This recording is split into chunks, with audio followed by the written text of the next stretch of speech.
चाहे मनुष्य कितना ही अभागा क्यों न हो, यदि वह प्रतिदिन प्रातः 3 बजे से 6 बजे के बीच ब्रह्म मुहूर्त में उठकर एक विशेष साधना या कर्म कर ले तो जीवन में वह सब कुछ प्राप्त कर सकता है जिसकी वह कामना करता है। एक समय की बात है, माता पार्वती ने भगवान शिव से प्रश्न किया, हे स्वामी, मैंने देखा है कि चाहे कोई मनुष्य कितना ही दुर्भाग्यशाली क्यों न हो, यदि वह ब्रह्म मुहूर्त में जागने की आदत बना ले तो उसका जीवन धीरे धीरे सुख, शांति और समृद्धि से भर जाता है। ऐसा क्यों है? कृपया मुझे ब्रह्म मुहूर्त का रहस्य बताइए। तब भगवान शिव ने मुस्कुराते हुए कहा, हे देवी, मैं तुम्हें इस प्रश्न का उत्तर एक कथा के माध्यम से देता हूं। तुम इस कथा को ध्यान पूर्वक सुनना, क्योंकि जो भी मनुष्य इस कथा को पूर्ण श्रद्धा से सुन लेगा वह इस अमूल्य समय को कभी अपने हाथ से जाने नहीं देगा और ब्रह्म मुहूर्त का रहस्य जानकर उसका पूरा जीवन बदल जाएगा। इतना कहकर भगवान शिव कथा सुनाने लगे और बोले, बहुत समय पहले की बात है। काशी नगरी में दीनू नाम का एक लड़का रहता था। वह स्वभाव से बहुत अच्छा था, किंतु उसमें एक गंभीर अवगुण था। उसे देर तक सोने की आदत थी।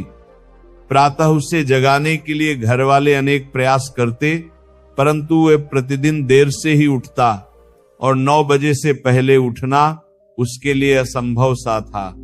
जब वह छोटा था तब परिवार वालों ने सोचा कि उम्र बढ़ने के साथ उसकी ये आदत स्वयं ही सुधर जाएगी, परंतु जैसे जैसे वह बड़ा होता गया ये आदत और भी गहरी होती चली गई।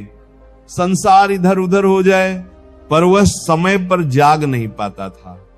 उसके पिता इस आदत से अत्यंत दुखी और चिंतित रहने लगे थे, क्योंकि धीरे धीरे उस लड़के को नकारात्मक शक्तियों ने घेर लिया था। वह छोटी छोटी बातों पर क्रोधित हो जाता, सभी को पलटकर उत्तर देने लगा, दिन भर उदास और निराश रहता, जिसका प्रभाव उसके स्वास्थ्य पर भी स्पष्ट दिखाई देने लगा। जब दीनू ने देखा कि उसके सभी मित्र जीवन में सफल हो चुके हैं और वह स्वयं वहीं का वहीं खड़ा है, तो उसकी चिंता और बढ़ गई और वह अपनी असफलताओं के लिए ईश्वर को दोष देने लगा। वो बार बार यही कहता कि उसकी किस्मत ही खराब है, जबकि उसके पिता भली भांति जानते थे कि उसके जीवन की असफलता का वास्तविक कारण क्या है। भगवान शिव ने आगे कहा, हे देवी, एक दिन उसके पिता को किसी सिद्ध सन्यासी के बारे में पता चला जिन्होंने अनेक लोगों का जीवन बदल दिया था। ये सुनते ही उन्होंने निश्चय किया कि वे अपने पुत्र की समस्या लेकर उसी सन्यासी के पास जाएंगे। उन्होंने सन्यासी को दीनू की आदतों और उसके व्यवहार के विषय में सब कुछ बताया। तब सन्यासी ने कहा, कल अपने पुत्र को मेरे आश्रम में लेकर आना। पिता घर लौट आए, पर वे भी जानते थे कि यदि वे सीधे सीधे अपने बेटे से सन्यासी से मिलने को कहेंगे तो वो कभी तैयार नहीं होगा। इसलिए उन्होंने एक उपाय सोचा और दीनू को पास बुलाकर कहा, तुम्हारे सभी मित्र जीवन में सफल हो चुके हैं, क्या तुम भी सफल नहीं होना चाहते? ये सुनकर लड़के ने उत्तर दिया, जरूर पिताजी, मैं भी सफल होना चाहता हूं, लेकिन जब भी मैं अपने मित्रों से उनकी सफलता का रहस्य पूछता हूं वे मुझे कुछ भी स्पष्ट रूप से नहीं बताते। भगवान शिव ने कहा, हे देवी। फिर उस बालक के पिता ने उससे कहा कि अब मुझे ये रहस्य समझ में आ गया है कि तुम्हारे सभी मित्र जीवन में क्यों सफल होते जा रहे हैं। यह सुनकर वह लड़का बड़ी उत्सुकता से बोला, पिताजी, क्या सच में आपको पता चल गया है? कृपया मुझे भी बताइए। तब उसके पिता ने कहा, कल प्रातः तुम्हें एक सिद्ध सन्यासी के आश्रम में जाकर उनसे मिलना है। यदि तुम वहां समय पर पहुंच गए तो वह सन्यासी तुम्हें ऐसा मंत्र बताएंगे जिससे तुम जीवन में सफल हो सकोगे, किंतु इसमें एक समस्या है। यह सुनकर लड़के ने पूछा, पिताजी, वो समस्या क्या है? पिता ने उत्तर दिया, तुम्हें वहां समय से पहुंचना होगा। तब लड़का बोला, पिताजी, मैं आज पूरी रात जागता रहूंगा और प्रातः सन्यासी से मिलकर अवश्य आऊंगा। उसके पिता ने कहा, ठीक है, लेकिन वहां जाकर सन्यासी की प्रत्येक आज्ञा का पालन करना। पिता की यह बात सुनकर वह लड़का अत्यंत प्रसन्न हुआ। जीवन में पहली बार उसने पूरी रात जागने का प्रयास किया, किंतु कुछ समय बाद उसकी आंखें भारी हो गईं और वह गहरी नींद में सो गया। अगली सुबह जब उसकी आंख खुली तब तक सन्यासी से मिलने का समय समाप्त हो चुका था। उसके पिता ने निराश दृष्टि से उसकी ओर देखा और कहा, तुम जीवन में कभी सफल नहीं हो पाओगे, जाओ और जाकर फिर से सो जाओ। पिता के ये शब्द उसके हृदय को भीतर तक चीर गए। अत्यंत दुखी होकर उसने मन ही मन स्वयं को चुनौती दी कि अगली सुबह वह किसी भी कीमत पर सन्यासी से मिलने अवश्य जाएगा। उस रात उसने अपने पैर में एक छोटा सा घाव बना लिया ताकि पीड़ा के कारण उसे नींद न आए, और सचमुच उस रात वह सो नहीं सका। भगवान शिव ने कहा, हे देवी, यह उसके जीवन का पहला अवसर था जब उसने सूर्योदय को अपनी आंखों से देखा।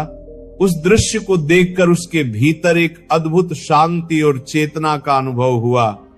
वह तुरंत तैयार होकर सन्यासी से मिलने चल पड़ा और उस दिन उसे स्वयं में एक अलग ही परिवर्तन महसूस हो रहा था। जब वह आश्रम पहुंचा तो उसने देखा कि सन्यासी अपने सभी शिष्यों के साथ ध्यान में लीन बैठे हुए हैं।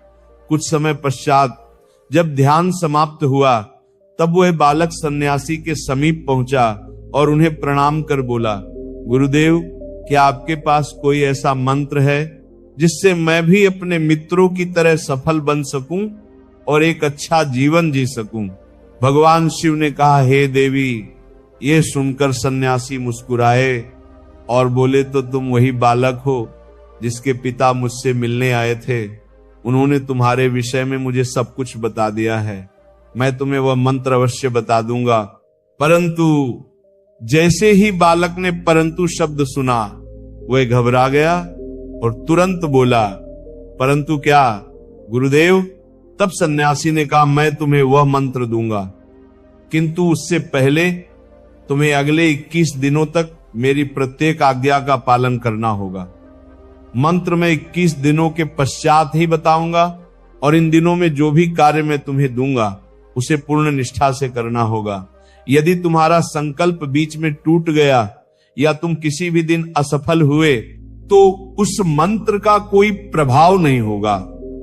दृढ़ निश्चय के साथ बालक ने कहा, गुरुदेव, मुझे आपकी सभी आज्ञाएं स्वीकार हैं। मैं अगले 21 दिनों तक आपका दास हूं। आप जो भी आदेश देंगे मैं उसका पालन करूंगा। मुझे केवल उस मंत्र के विषय में जानना है। भगवान शिव ने कहा, हे देवी।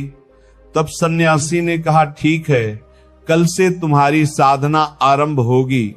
तुम इसी आश्रम में निवास करोगे? बालक तुरंत इसके लिए तैयार हो गया।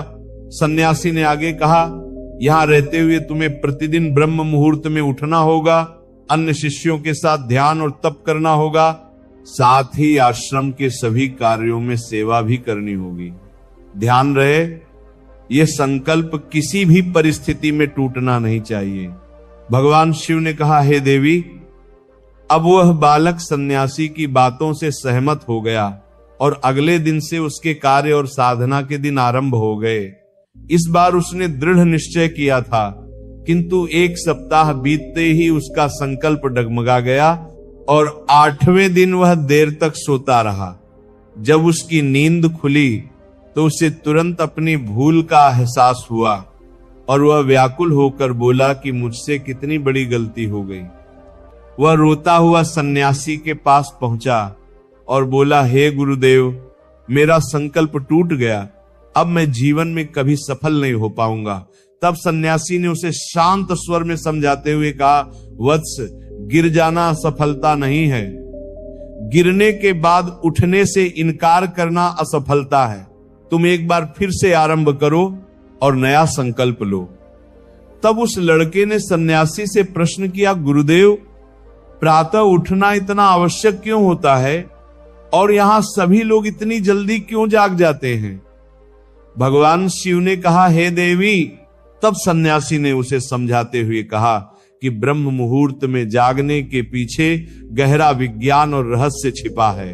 यह सुनकर लड़के ने निवेदन किया, कृपया मुझे वह विज्ञान समझाने की कृपा करें। तब सन्यासी ने कहा, रात्रि को 4 पहरों में विभाजित किया गया है।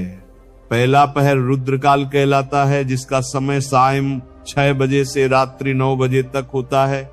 दूसरा पहर राक्षस काल होता है, जो रात्रि 9 बजे से 12 बजे तक रहता है। तीसरा पहर गंधर्व काल कहलाता है, जिसका समय रात्रि 12 बजे से 3 बजे तक होता है। और अंतिम पहर मनोहर काल होता है, जिसे ब्रह्म मुहूर्त अथवा अमृत बेला भी कहा जाता है, जिसका समय प्रातः 3 बजे से 6 बजे तक होता है। ये वह काल होता है जब संसार की अधिकांश नकारात्मक शक्तियां निष्क्रिय अवस्था में होती हैं और सकारात्मक शक्तियां पूर्ण रूप से सक्रिय होती हैं। ब्रह्म मुहूर्त को देव मुहूर्त भी कहा जाता है, अर्थात यह देवताओं का समय होता है। भगवान शिव ने कहा, हे देवी। सन्यासी आगे बोला कि इस समय देवता पृथ्वी पर विचरण करते हैं और जो मनुष्य इस काल में जागृत रहता है उस पर उनका विशेष सकारात्मक प्रभाव पड़ता है। ब्रह्म मुहूर्त ऐसा समय होता है जब मनुष्य का मस्तिष्क अत्यंत शांत और रिक्त अवस्था में होता है। उस समय कोई अनावश्यक विचार नहीं होते और यदि व्यक्ति इस समय अध्ययन करता है तो वह ज्ञान शीघ्र ग्रहण करता है और वह लंबे समय तक स्मृति में बना रहता है। ये वो समय है जब ज्ञान को केवल याद नहीं किया जाता बल्कि उसे गहराई से समझा जाता है। इसी कारण आश्रम के सभी शिष्य तथा संसार के अधिकांश ज्ञानी लोग ब्रह्म मुहूर्त में ही जागते हैं। प्राचीन काल में जब कृत्रिम प्रकाश का कोई साधन नहीं था, तब लोग सूर्यास्त के साथ अपने दिन का समापन और सूर्योदय के साथ दिन का आरंभ करते थे। यही वह विधि थी जिससे मानव जीवन प्रकृति के साथ सामंजस्य बनाकर चलता था। भगवान शिव ने कहा, हे देवी। तब उस लड़के ने कहा कि गुरुदेव, मैं कल से अपना संकल्प पुनः आरंभ करूंगा, किंतु कृपया ये बताइए कि ब्रह्म मुहूर्त में उठकर मुझे क्या क्या करना चाहिए। तब सन्यासी ने कहा, ठीक है, मैं तुम्हें बताता हूं कि ब्रह्म मुहूर्त में क्या करना चाहिए और कैसे करना चाहिए। सबसे पहले जागकर धरती माता पर पांव रखने से पूर्व उन्हें प्रणाम करना चाहिए। फिर अपनी दोनों हथेलियों को देखकर ईश्वर को धन्यवाद देना चाहिए कि उन्होंने तुम्हें आज का सूर्योदय देखने का अवसर दिया। इसके पश्चात नित्य कर्म और स्नान करना चाहिए, जिससे केवल शरीर की ही नहीं बल्कि मन की भी शुद्धता होती है। स्नान के बाद ध्यान की प्रक्रिया होती है। ब्रह्म मुहूर्त में किया गया ध्यान अत्यंत प्रभावशाली होता है और जब किसी विशेष मनोकामना की पूर्ति के लिए साधना की जाती है तो इसे 21 दिनों तक निरंतर किया जाता है। ये वही समय होता है जब साधक अपने आज्ञा चक्र को सक्रिय करने का प्रयास करता है और यहीं से उसके जीवन में वास्तविक परिवर्तन आरंभ होता है। भगवान शिव ने कहा, हे देवी। आगे वह सन्यासी बोला कि आज्ञा चक्र दोनों भवों के मध्य स्थित होता है और इसे संकल्प का केंद्र भी कहा जाता है। यदि इस चक्र पर ध्यान केंद्रित किया जाए और अपनी मनोकामना को निरंतर दोहराया जाए तो मात्र 21 दिनों के भीतर वह मनोकामना पूर्ण हो सकती है। यदि किसी के मन में कोई अधूरी इच्छा हो और वह उसे पूर्ण करना चाहता हो तो सबसे पहले उस इच्छा का स्पष्ट निर्धारण करना आवश्यक है। आपको वास्तव में क्या चाहिए, यह निर्णय दृढ़ता से लेना होगा। इसके पश्चात ध्यान की विधि आरंभ करनी चाहिए। ब्रह्म मुहूर्त में स्नान के बाद ऐसा स्थान चुनना चाहिए जहां शुद्ध वायु का समुचित प्रवाह हो, क्योंकि ध्यान के समय प्राणवायु का शुद्ध होना अत्यंत आवश्यक होता है। ध्यान की अवस्था में रीढ़ की हड्डी पूर्णतः सीधी होनी चाहिए और गर्दन भी सीधी रखनी चाहिए।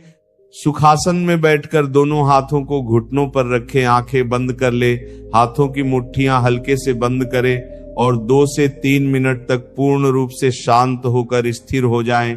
जब शरीर स्थिर हो जाए और श्वास प्रश्वास शांत हो जाए, तब अपना संपूर्ण ध्यान आज्ञा चक्र पर केंद्रित करें। इस दौरान लंबी और गहरी सांस लें। सांस को कुछ समय तक रोक कर रखें और उसी क्षण अपनी मनोकामना को मन ही मन दोहराएं। साथ ही अपने इष्ट देव, देवी देवताओं और गुरुजनों का स्मरण करें। भगवान शिव ने कहा, हे देवी।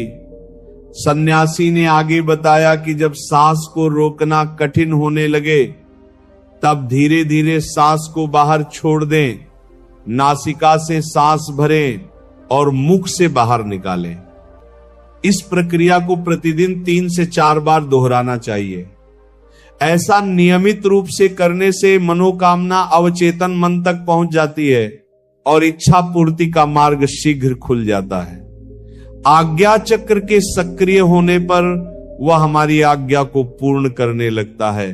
सांस को रोकने की अवस्था में शरीर एक प्रकार की सजग स्थिति में चला जाता है, जिससे व्यर्थ के विचार शांत हो जाते हैं। ब्रह्म मुहूर्त के समय ईश्वर की विशेष कृपा होती है और यदि कोई व्यक्ति इस समय श्रद्धा और विश्वास के साथ अपनी इच्छा का चिंतन करता है तो उसकी मनोकामना शीघ्र पूर्ण होती है। भगवान शिव ने कहा, हे देवी। इस प्रकार सन्यासी ने उस बालक को ब्रह्म मुहूर्त का महत्व समझाया। अगले 21 दिनों तक उस बालक ने पूर्ण श्रद्धा और समर्पण के साथ इस विधि का पालन किया। अब वह पहले की अपेक्षा अधिक अनुशासित, शांत और संतुलित स्वभाव का हो चुका था। जब उसने अपना 21 दिनों का संकल्प पूर्ण कर लिया, तब वह अत्यंत प्रसन्न मन से सन्यासी के पास पहुंचा और बोला, हे गुरुदेव, मैंने 21 दिनों का संकल्प पूर्ण कर लिया है। अब कृपया मुझे सफलता का मंत्र बताइए। तब सन्यासी मुस्कुराए और बोले, पिछले 21 दिनों से जो अभ्यास तुम करते आ रहे हो, वही तुम्हारी सफलता का मंत्र है। जो व्यक्ति ब्रह्म मुहूर्त में जागकर ध्यान की प्रक्रिया को सही विधि से करता है, वह जीवन में कभी असफल नहीं हो सकता। तुम्हें अब ब्रह्म मुहूर्त का रहस्य ज्ञात हो चुका है। इसे जीवन भर अपनाए रखना। तुम्हें जीवन के लक्ष्य भी प्राप्त होंगे और सफलता भी। उस बालक ने सन्यासी को कृतज्ञता सहित प्रणाम किया और ब्रह्म मुहूर्त के नियमों का जीवन पर्यंत पालन करने का संकल्प लिया। भगवान शिव ने कहा, हे देवी, अब तो तुम्हें भी समझ में आ गया होगा कि ब्रह्म मुहूर्त का वास्तविक महत्व क्या है। तब माता पार्वती ने कहा, हे स्वामी, अब मुझे ब्रह्म मुहूर्त का संपूर्ण ज्ञान प्राप्त हो गया है। इतना कहकर माता पार्वती ने भगवान शिव को प्रणाम किया। वीडियो यदि आपको पसंद आया हो तो कृपया वीडियो को लाइक करें और इसे अपने मित्रों के साथ साझा करें। धन्यवाद।